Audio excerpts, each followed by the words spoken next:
There was once a man named Raj who lived in a bustling city. His life was full of responsibilities: his job, his family, his friends, and the constant pressure to perform. Each day felt like a race, and Raj often found himself overwhelmed by everything that demanded his attention. But the moment that changed everything came on a bright Tuesday morning. Raj had been working tirelessly on a project at work, something that could advance his career and bring him recognition. He had invested days, even weeks, into perfecting it. But on the day he was supposed to present it, disaster struck. A computer crash wiped out his work, and the backup he thought he had was corrupted. Panic surged through him. His heart raced, his hands trembled.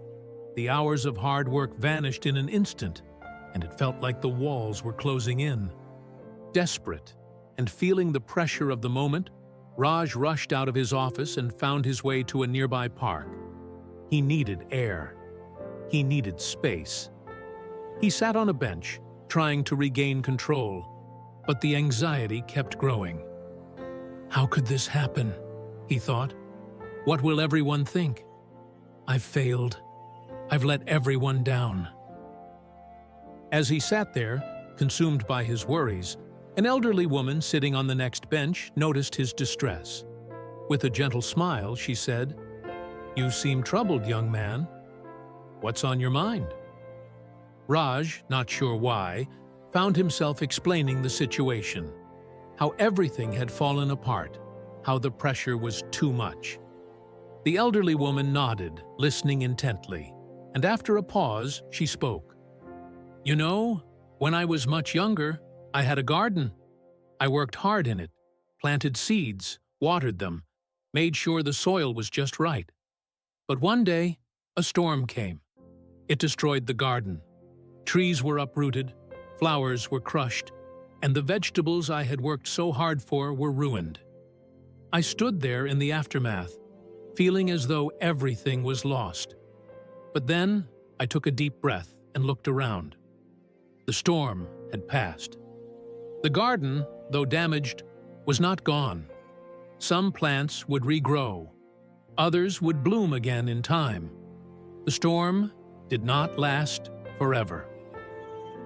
Raj looked at her, puzzled. "But what did you do in that moment?" The woman smiled softly. "I accepted the storm for what it was, a force I couldn't control, and I focused on what I could, the plants that were still standing, the lessons I'd learned. I didn't panic. I didn't let the storm steal my peace. I trusted that, with time, I could rebuild." The words of the woman hit Raj deeply. It wasn't the event that mattered most. It was how he responded to it. The storm, just like the crisis at work, was temporary. His reaction would determine the outcome. Raj stood up from the bench, feeling a weight lift off his shoulders. He realized that the storm had come and gone, but his peace was still his to choose. He could let the failure control him, or he could step back, breathe, and respond calmly. And that's exactly what he did. Instead of rushing to fix everything in a panic, Raj approached the problem calmly. He apologized for the delay, explained the situation, and reassured his team. He didn't let the failure define him. Slowly, he rebuilt the project, made it better, and eventually presented it with a sense of calm that amazed everyone. And isn't that the key? Life will always test you with storms, unexpected challenges, setbacks, and failures.